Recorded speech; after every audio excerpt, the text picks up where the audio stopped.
like 2000s R&B is making like a comeback. Like that production.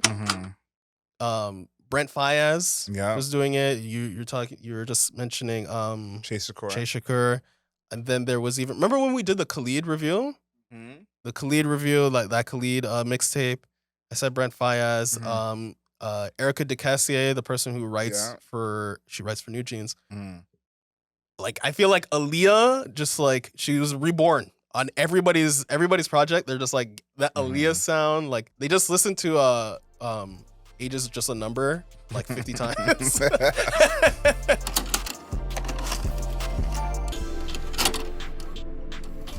Good afternoon, beautiful people. This is another episode of Album Mode. We review a new album every single week. We look at the lyrics, the production, the overall aesthetic of the album, and how the album fits into the context of that artist's career. For all my people watching on YouTube, thank you for joining us. Leave us a comment. Make sure you like this video. Share it with a friend, even an enemy. And of course, make sure you're subscribed. My name is Adriel Smiley, a.k.a. AdrielSmiley.com, a.k.a. Adriel Smiley Official, a.k.a. The Godfather. And we're here with His Royal Highness with his pseudo money phone, a.k.a. The Bunny, King Grant. Yeah, thank you everybody for tuning into Album Mode. I was here doing a fake money spread with my Kendrick Lamar albums that I have on vinyl. Little do you guys know, I have three Kendrick Lamar records on vinyl. Adriel has zero. None. So I want everybody to know that when we're talking about music and stuff like that, I own Kendrick Lamar music and Adriel does not. Okay? I want you to remember that when we're talking about the beef as well. Okay? I also own Drake music because I did bring that last week and I put it on our famed stand. But yeah, you're canceled now. You can't have both. You can't. You're absolutely canceled. But ultimately, we are here reviewing. This is the review before we do the Beef podcast. I know everybody's looking for that. I know. But we're doing the review for the Beef podcast. This is for 4 bats. It's like, you made me a star, but a 4 instead of an A. Yep. That's terrible for SEO. But you made me a star. I would say R&B artist from a place that I'm not sure many people know of. And I think that he also is one of those people that has entered the discourse with the industry plant allegations. Industry plant allegations. He was next to Drake. Being next to Drake is a dicey situation at this point in time. But before this week, he was known by Drake, mentioned by Drake. He has a feature with Drake on, I think it's like Act 1. Yep. There's a remix. I think it's Act 2. Sorry, yeah, Act 2, where Drake has a remix. And then I want to say a couple of weeks ago or maybe a month ago, TMZ was talking to Kanye West and they're like, oh, who are you listening to right now? Like, what type of music you listen to right now? And he was like, 4 bats. Yep. So he has cosigns from, let's say, questionable people at this point in time. Screaming. And yeah, so he had already released like the Act 1, and that was going, I don't want to say viral, but it was sizzling. It was sizzling, and everybody's trying to figure out who is this guy with this super high pitched voice with the with the mask, right? And we're basically seeing his numbers go up. He's making millions of streams, and if you were following him on Instagram, he had hundreds of thousands of followers on Instagram. So people are like, what the fuck? Where'd this person come from? So this is how we are meeting 4 bats. Industry plant allegations, co-signed by Drake and Kanye. Depending on who you are as a person, that is a plus or a minus. It's not just Drake and Kanye. Let's give him some credit. SZA has co-signed him as well. Everyone loves SZA. That's a safe one, right? Okay, yeah. Ty Dolla $ign co-signs him as well, and Brent Faiyaz. Okay, there we go. Now we're talking. So it's not just those two. But I think the industry plant allegations come from having your first single be the single you blow up on. That is something of the past. Like if we think about our childhood growing up, that was something like that happened very often in hip hop. Right. Where the first time you hear someone, it's a big song. I think it's someone like Mims. Like Mims. Never heard of him. What a name. This Is Why I'm Hot was the biggest song at the time. And so in this era, it's very rare because people come up on the internet. But I came into this album thinking, is 4 bats just Brent Faiyaz with a ski mask on? And that's basically where I started from this. What did you think of Four Bats from the 3 singles, the remix with Drake? Like, what was your thought of kind of just who he was in general? I thought that this was gonna be like a rumor situation, RMR, where it was this guy who had a super high pitched voice, or not a super high pitched voice. He was singing country music while wearing a ski mask, and the iconography and the visualizations in his music videos was gang affiliated. A lot of people with firearms, a lot of people mean mugging the camera. Again, he was wearing a ski mask, and I believe he had grills in at that time. This was about 2019. So it seemed like what ended up happening with him? Now you bringing that up. I'm like, what ended up happening with him? Sorry, continue. So I thought this was gonna be another one of those where, because of the opposite, the contrasting visuals with like the actual vocals, that there was gonna be this mash of situations there. But as time has gone on, seen more and more of Four Bats' face, and more you're hearing more and more of his like regular voice on this album, for You Made Me a Star. So that's what I felt like when I was going into this. But before we even get to any more of the music, do you think we need to see Four Bats' face? Because I think that this is a big thing amongst upcoming artists of trying to have some kind of mystery and be mysterious. Of course, your boy The Weeknd, did it the best, I would say. But do you think that at some point people are going to want to see his actual face at some point? I think no matter what, if you're somebody that's mysterious, or you have some sort of mystique to you that obscures your visage, I think everybody is going to want to see your face always. But I do not feel that you have to be visible in that sense. I don't think so. Just because right now in the internet sphere, he came up on the internet, I would say, there is a level of almost overexposure. I feel like every single person wants to be known, wants their face to be seen, wants it to be, everybody's username is their first and last name now. Yeah, 100%. Right? So I think that there is space if you're trying to flip it and be like, I'm the one dude that nobody knows my real face, nobody knows my real identity, nobody knows what my actual voice sounds like. Yeah. Right? And that is part of why he exploded in the way that he did. So I think that you could still do that, and I think that he could have still done that. But he wanted to be, again, he fell into he's in the group, he's in the pool with everybody else, where everybody, I blew up, I'm big, his album's literally named You Made Me a Star. I want my face to be seen, I want all my friends to be seen, all this type of stuff. So I think that there is a lane for people just deciding to be somewhat anonymous, but he decided not to. He opted out. I think he's still there, actually. I think he's shown his face more, of course, but I think he's still in the anonymous bag. I think a lot of people still don't know what he really looks like. Yeah. They just know that there's a nose and lips and a ski mask. And I think that you're right. There is a lane for this because one of your boys, Yeet, most of his career has been what it is. Yeah, we don't really see mostly him. masked. And I think that when it comes to liking music, and why I think that's important to show for him is people don't always need to put a face to the music. I have a cousin who hears this joke. He always says, I still don't know what Ty Dolla $ign looks like. and I'm like, I don't know if he's joking at this point, but he doesn't need to see what it looks like to like his music. Yeah. And I think that's where Four Bats is at, where almost by covering his face, the music is getting more of a chance on its own. Even though I do think there's some kind of correlation of why people like him is it's like, oh, he's singing in a ski mask. Yeah. There's even like somebody like Realist K. Remember Realist K? Yes. Right? He signed with OVO, or not OVO, EXO, sorry. Yeah. He was a person that always wears sunglasses like all the time. And it's only recently I've actually seen his like actual like full face. Yeah. I met him in person once. When I met him in person, he was always wearing the glasses. Yeah. So, not surprised. Yeah. So it's something now people just like want to do like that reveal, which is actually kind of similar to UK artists, like UK rappers. Yes. Especially drill rappers. Yeah. Masked up in every way. Like you think about something like M Huncho. Yes. Or even Unknown T to an extent always wears his glasses. Yeah. So Unknown T is a good one. yeah, so there is a level, like I do see that little like cultural shift a little bit happening where people want to be more unknown, more obscured. I think it's interesting in R&B because I think from a male R&B singer standpoint, Mhm. part of that is being someone who's like attractive to women, a sex symbol, quote unquote.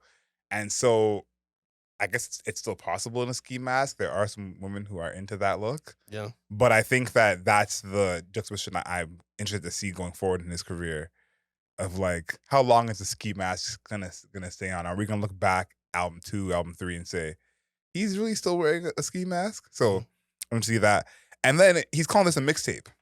And he's dying on the hill that this is a mixtape, Good for not him. even an album. Good for him.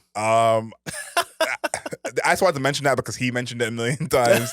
So I that's something I thought that was interesting, but I'm like, what does that even mean anymore? It must be a deal type of No, it's a situation. contractual thing. Yeah, I think. because he was. I remember seeing the news. He was signed to OVO.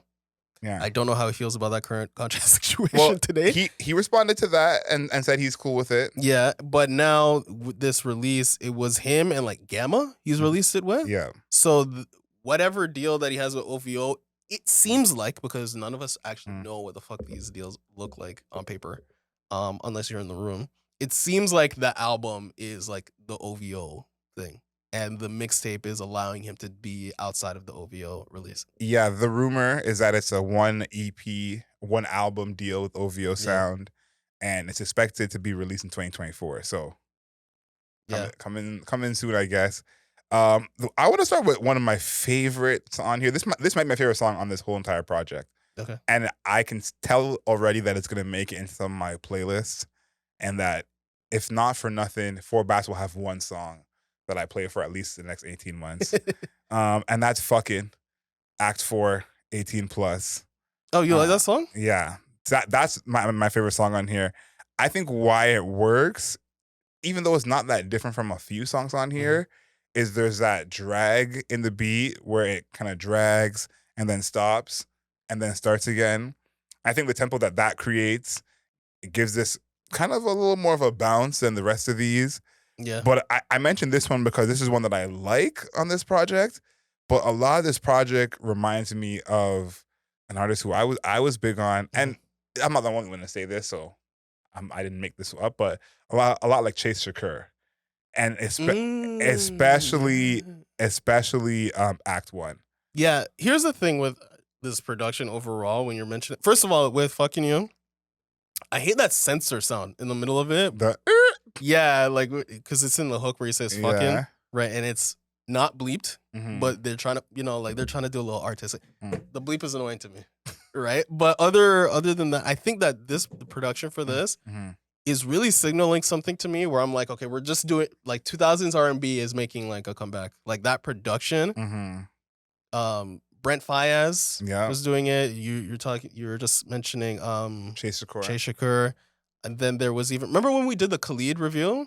The Khalid review, like that Khalid mixtape. I said Brent Faiyaz. Erica DeCassier, the person who writes for New Jeans.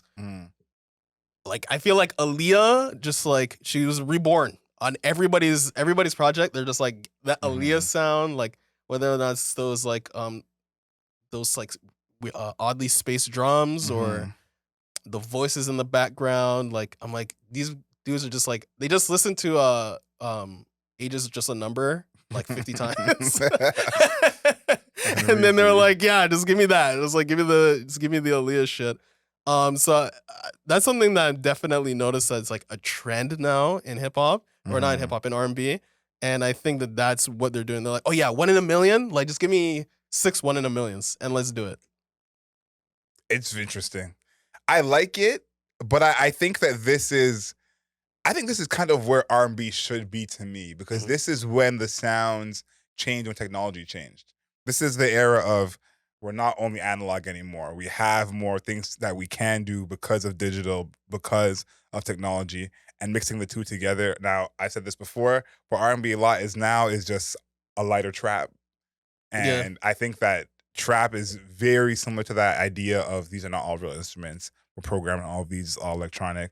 So even though this is probably not real instruments at all, closer to the sound. It sounds like real instruments. It sounds more like real instruments. Yeah, is what I like. And on Act 3 on God, that was a song.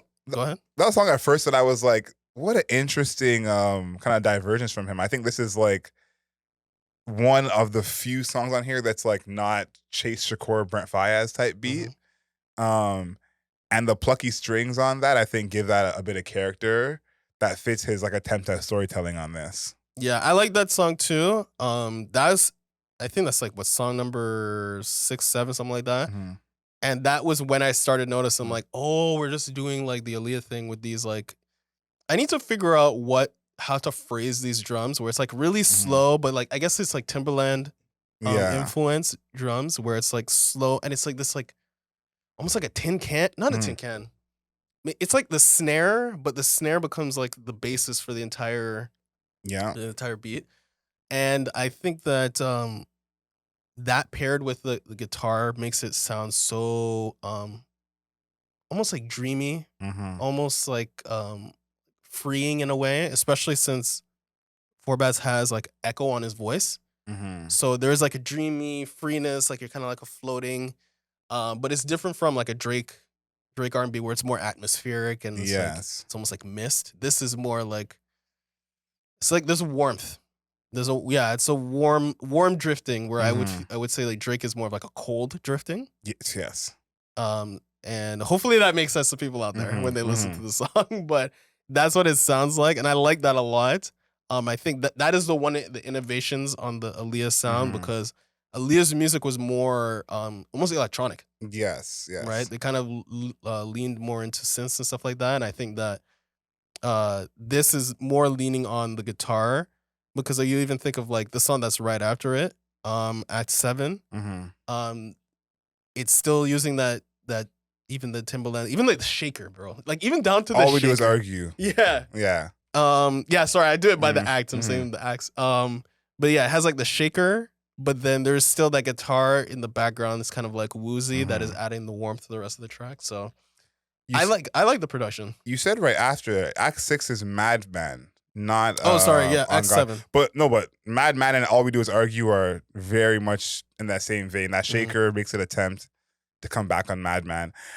I think this is such an interesting way of it to kind of come back to this sound because I think the main difference is this sound was a lot of what the songs were, but there was also a sped up version of this sound that you could still dance to. And I think that's one thing we haven't seen any of these artists do. And so maybe that will be the evolution of the revival of this sound. Yeah. Is making it fast. Because I think that's what Aaliyah in particular did a great job of we could slow it down or we could get up in 2-step. And it could still sound kind of in that same vein. Yeah, because she still drops more than a woman. Exactly. So there's still a way to make it more upbeat, make it faster. It will tilt more pop. Yeah. Just by default, I think. So I don't know if 4bats is down for that. I don't think because he just hopped on the scene. Like it's kind of hard to be like my R&B album, then let's do my pop album. Well, I'm gonna say why he might, because I Hate to Be Alone. That's one on here that I'm like, this is not what people thought they were getting from 4bats. I think it is a good song, but it really gives me 90s love ballad vibes. Like, this is, One Sweet Day Part 2. Like, it has that kind of energy. And so him doing that I thought was interesting because I think that his tone on here is very subdued. He's not belting on here. He's not hitting these crazy high notes, which you would expect from this kind of production. But I think even having this on his album, mixtape. Yeah, mixtape. On his mixtape. Don't forget mixtape. I think him having this on his mixtape shows to me that there's another side of him that we're going to see in the future. Yeah, I think so too. I think luckily, or not luckily, just skillfully, he has more range to what he's displayed, I think. Yeah. I would be shocked if he was just stuck in this Chase Shakur, Aaliyah, Brent Faiyaz zone. And I think that he would kind of have to branch out because his lyrics are not super deep.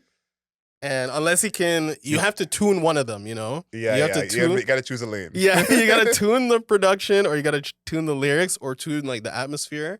And I think that that's something that the production, there's fertile ground, because we've seen artists like Drake and The Weeknd, their main inspiration for their R&B sound at the beginning was Aaliyah. Yeah. So Aaliyah's range, that Timbaland style of productions, got a lot of different things that can happen, because I would say that Drake and The Weeknd, they took more of like the vocals and like lyrics of Aaliyah versus the production. So if you can figure out a way to spin the production in a different way, you're going to be talking about something serious. I don't know if that's there for him, but one thing I want to mention before we get to lyrics is, I said this at the top, I was trying to figure out, is he just Brent Faiyaz with a ski mask on? I don't think he's Brent Faiyaz with a ski mask on. I don't think so. There is something distinctly different with what he does. Less toxic, significantly. He's definitely more in his feels, way more in his feels, which I think is a good kind of juxtaposition with the ski mask and being so deep in his feelings. But I really wanted to figure out, how much can he really sing? Okay. And he has a lot of modulation to his voice where, you know, on I Hate to Be Alone, it's probably the higher than it is on any of these songs. And then some songs that's even a little more squeaky at certain parts. And the jury is out still. I'm still not sure. He could be T-Pain and secretly have a voice on him, or he could be, I'm not going to say who, but not have a voice on him. Yeah, I think that his decision to modulate his voice is a good one, because it shows to me that he's willing to experiment in that way, right? Because like when you're thinking of Act 1 Stickerz 99, why didn't he name the songs better, by the way? But Act 1 Stickerz 99 and Act 2 Date at 8, his voice is drastically different than if you're going to a song like Act 7, All We Do Is Argue. There is like a very, very, like, it's much deeper. And then the first two songs I mentioned, those are like almost Igor level pitch shift. So I think that even deciding to make those alterations to his voice show me that there's more than just, you know, simplistic ways of making his songs, of just like going for one vocal range or anything like that. So there is hope, I would say. No, there is hope. Yeah. And I think ultimately what I realized from this project is, I don't even know if I need him to sing. Even if he can't, what he's able to do with his voice and the pitch shift and the modulation, that might be enough. Because it really reminds me of Lil Yachty's last project, where I was like, I don't know if Lil Yachty can really sing for real, but he did enough things with his voice that fit each song and made it work, helped from others. So I see a bit of that on here. The one song I have for lyrics, and of course it's only one. There's a lot of things I want to talk about in terms of the interludes. Okay. But his actual lyrics is Act 5, There Goes Another Vase. He says, I'm starting to think that we the same, because each little argument we saying evil things, the evil things. I'm starting to think you've done changed, but you're going to turn around and throw another vase. You damn near hit me in the face, but if I punch on you, then I'm going to get a case. But girl, I love you anyways. Despite that dumb ass shit you say, hopefully this makes you think.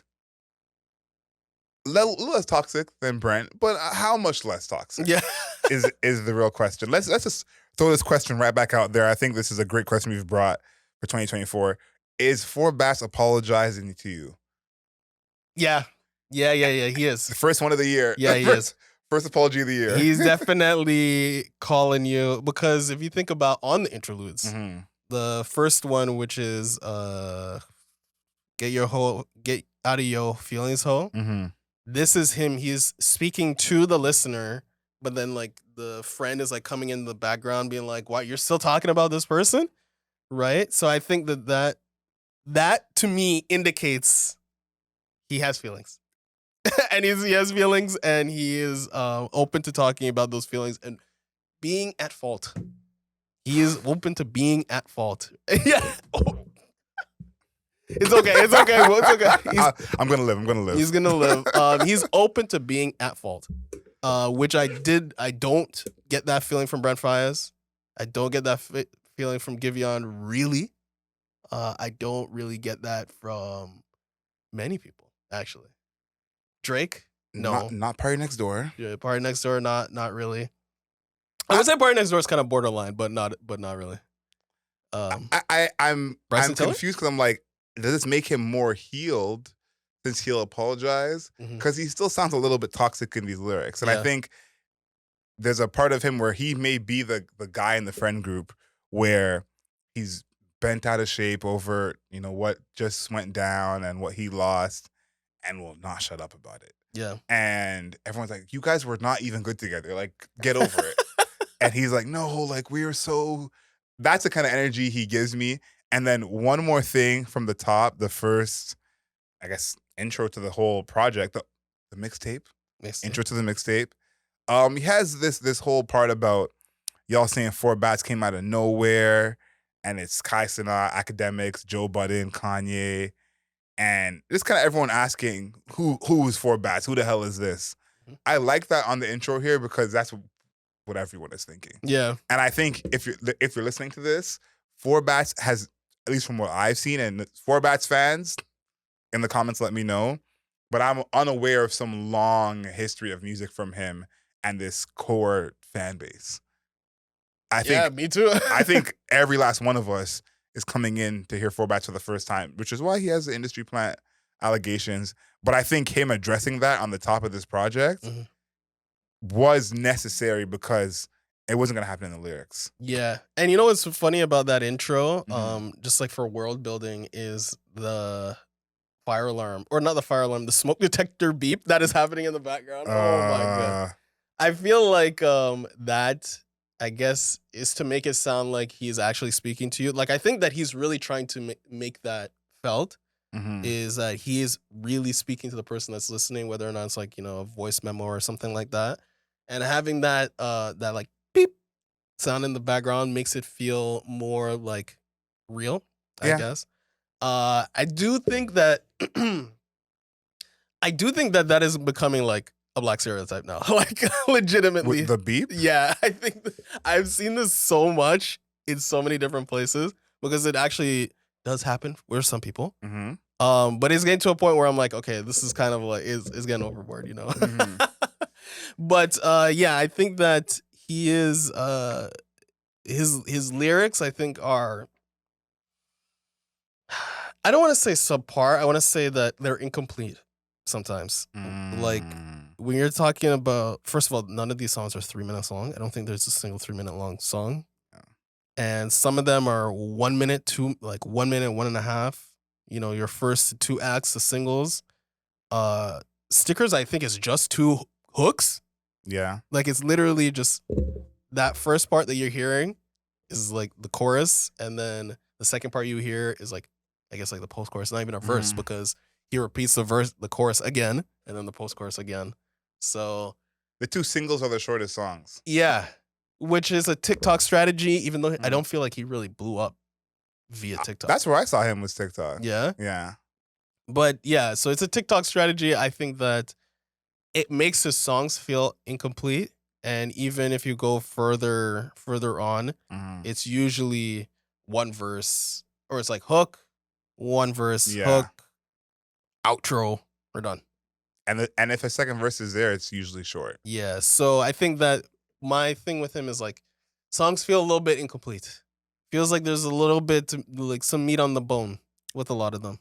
I'm interested to see what his next project will be like, because this is only 23 minutes. Yeah. 11 songs. Which is crazy. Isn't that crazy? 23 minutes, 11 songs. 2 of them are interludes. And the singles are under 2 minutes. Yeah. So it's like, I guess in a way this is not going to be a problem, which is, I guess, odd to me because it's kind of like Pink Pantheress. Mm-hmm. Her last project was what, 28 minutes? Yeah. And so it's like, he could probably do this again and it will be fine. Like, in all reality, like, it's supposed to be a mixtape, it's different, but I think he may be that kind of Pink Panther type of artist where you're not getting 45 minutes from him. Yeah, which is, I do agree, like, the Pink Panther strategy actually does have merit, because if it's good enough, then people just spin it again. Yeah. And especially if you're new, you get to a point where you don't. If you're new and you can hook people on like 8 songs, you're in a nice spot. Yeah. Because you haven't really done much. You haven't shown much of your sound. You haven't showed much of your writing ability. You haven't showed much when you only got like 8 songs that people are already on you. Yeah. So I think it's a good thing for career-wise. It actually is like really good. But I would say just like if you're a person who's like, oh, let me tap into 4 bats. It's like, wait, it's only 8 songs. Wait, it's only 20 minutes. That's it. So you're kind of like scrounging for extra 4 bat stuff. I think I want to say that his hooks are good though. Yeah. I want to say the hooks are really, really good.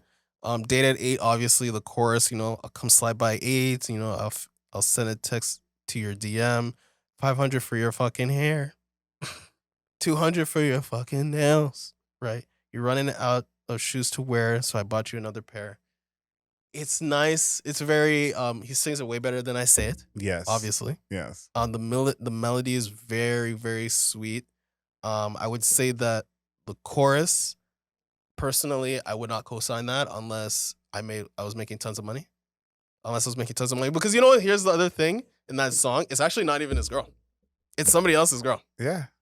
He's dirty macking. So I would not co-sign that personally, but you do what you got to do, I guess. This is why when you said not toxic as Brent Faiyaz, I said how much less toxic, because these are the kind of things that another singer or rapper would diss someone else for. Like, look at you goofies trying to buy my girl. Yeah. And he said, no, I'm the goofy. I'm paying for your girl's nails. I'm paying for her hair. But I'm gonna make it sound like it's fly. 500 for hair is a lot of money, bro. But by the way, like no, 100%. 500 is pretty crazy. 500 for hair, can't relate. And then 200 for the nails. This is $700 to see somebody one time. I wonder what they look like without the hair and nails. Facts. Okay. Next. Okay. So let's talk about what this means for his career. I think this is an interesting conversation because this is basically the start of his career. Yeah. I think this is good for him. Me too. I do think that he has a bone to pick with Kendrick Lamar. I'll say that. Like when 4bat sees Kendrick in Dallas, he got to put hands on him.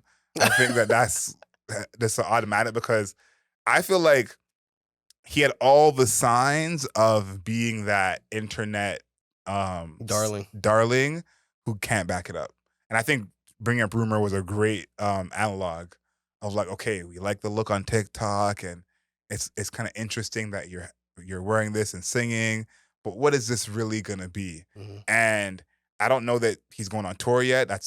We're not gonna go there with it, but I think this project proved that he can be a credible artist. And where his ceiling is yet to be seen. Yeah, that is pretty much where it is for me too. I think that his ability to capture a ton of people with so few songs is like, again, it's a big deal. I think that for his career, just the release date, he has no control over it. Okay, he has no control over it. But this beef between Drake and Kendrick Lamar is probably the worst thing that could have happened to his career at this point, because it basically, because he released this on Friday. We're recording this on Tuesday. Yeah, released this on Friday, and basically everything that happened between Drake and Kendrick Lamar happened between Friday and Monday. And that's pretty much when people listen to your music, is over the weekend. The new music, yeah. Yeah, so he kind of just, they basically, two world powers just nuked each other when he was just like, hey, I'm a new country. Basically. So the news and everything, Drake and Kendrick is literally all my timeline talks about. Yeah. For the past 3 days, even today. Oh, yeah, for sure, still. So from Friday to today, again, Tuesday, all anybody is talking about is Drake and Kendrick Lamar. People like Dua Lipa, who also Dua Lipa released an album. I don't know if anybody else noticed that, but Dua Lipa dropped an album. DaBaby, I think he had like an EP, and 4bats all dropped music on the same day. So that's already an issue. That's already a problem, because we're talking about Dua Lipa and DaBaby. These are real people. Yeah. And then they're like, oh yeah, and Kendrick Lamar and Drake, they're like actually going at it. It's legitimate now. So he kind of got fucked on the release day. I think it's gonna hurt his first week numbers, but like he said, this is a mixtape.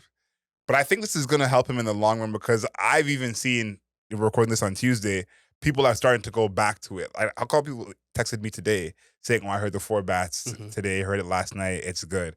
So at least for him to have enough of a name where people are still going back to it, to make sure, okay, I was busy worrying about the World War IV. Let me go see about that. Seeing that happen already, I think is going to show me that this is helpful for him. Yeah, I think it helps that it's good. Exactly. Because if it was not good, it would just be over, I think. Because there's no reason to go back to. If it's not good and the whole week that this shit came out, nobody's even talking about it, then you're just fucked. And it's enough of a digression. I think you're gonna get some of the same fans who are following the Drake and Kendrick beef. But I think that this is such a divergence in terms of sound. You're like, yeah, let me take a break from the carnage and listen to 4 bats. Yeah, somebody to soothe the soul, please. No, exactly. So I think that's what helps, as well as you know what you're going into in terms of a sound, and you say, okay, this is a great refresher from what's been happening. Let's talk about the cover. This might be my favorite cover of the year so far. I really like this cover a lot. Wow. I think it looks cool. It actually reminds me of the Kendrick Lamar To Pump a Butterfly a little bit, where you kind of just have you and all your homies are on it. I like it in that sense.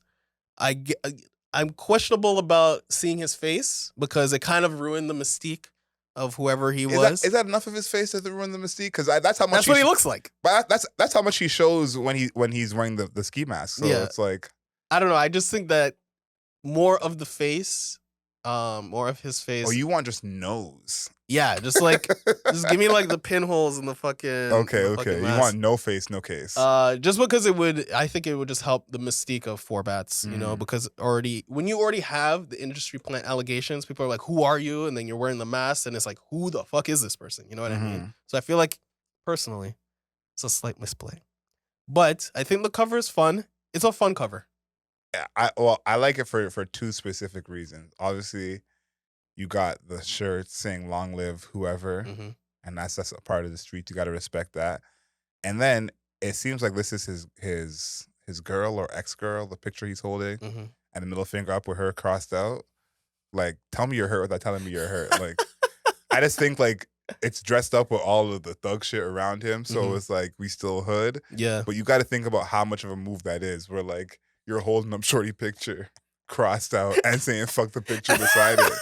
It's like, I've been hurt, but I've never been that hurt. Yeah, that's crazy. So that to be your album cover is kind of like, I'm reading the tea leaves of like, he is going to go down that path of the most hurt R&B artists. Oh. And the fact that you said he's already apologizing, we're in for some crazy stuff because you do hurt multiplied by apologizing, great music comes out. Yeah. So it is kind of wild when you're really taking what he's doing on this cover, but I'm here for it. I think it's going to make some good music. Yeah, I think ultimately it's good. We'll see in the future where he's going. I'm actually more intrigued by what happens after this album when it comes to 4 bats, to be honest.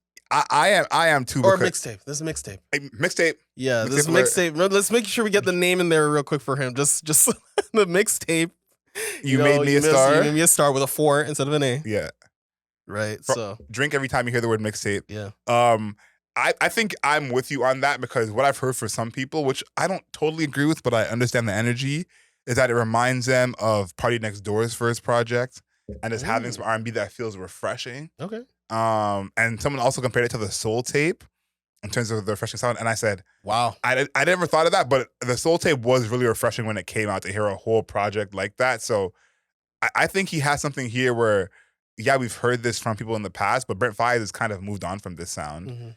Chase Shakur has not put out 11 songs at one time. So I think that this is refreshing that he's stepping into this space. Is this a no skips for you? Yeah, I would say it's a no skips. Where's the bass in your voice? Yeah, I guess it's a no skips. I think it is a no skips because there's nothing that really is like breaking the atmosphere of his album, which is again very 2000 mixtape. His mixtape. Nothing is breaking the atmosphere of it. I think that it's very atmospheric but warm, like I mentioned. And I think that there's lots of good songs in a row too, which is like obviously important to No Skips. Yeah, it's a no skips for me. It's a no skips for me. And I think this is something I would get on vinyl. Wow. I think it being short adds to why I think I would get it on vinyl because you could put this on one side for being real, but two sides of this, like a quick listen. Mm-hmm. I think a quick vinyl listen is something that I don't have a lot of in my collection. Oh, okay. So I think I would get it for that reason. What about you? Yeah, I think it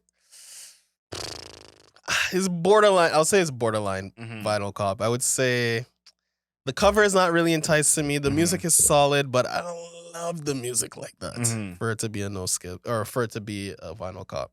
So I'll say borderline. I'm gonna go no because I keep my vinyl collection strict. Okay, this is my best of the best, my favorite projects that I keep on vinyl. So I'm gonna say no. No, that's fair. That's fair. I don't think it's of that level. Yeah. Okay. So now, the moment we've all been waiting for, Adriel. Let me hear your score for 4 Bats. You made me a star. 4 Bats. You made me a star. Is an 8 out of 10. Okay. For me, it is a no skips. There is plenty of good songs in a row. I know that sounds simple, but that doesn't come around as often as you think. And I think that there's enough different sounds on here that this is an album that I could listen to over and over again. So to me, great debut by Mr. 4 Bats. I'm interested to see what he does next. He has piqued my interest for the next drop with this one. Yeah. I was not, the singles, I was cool. I wasn't really all over them. But with this full project, you have my interest. So 8 out of 10 for me. Yeah, I would say for me, with 4 Bats, you made me a star. This is a 7 out of 10 for me, okay? I think that solid all around. Tons of solid. Solid production, solid vocalization. I like the interludes that we mentioned. I think that his songwriting, a little bit to be desired.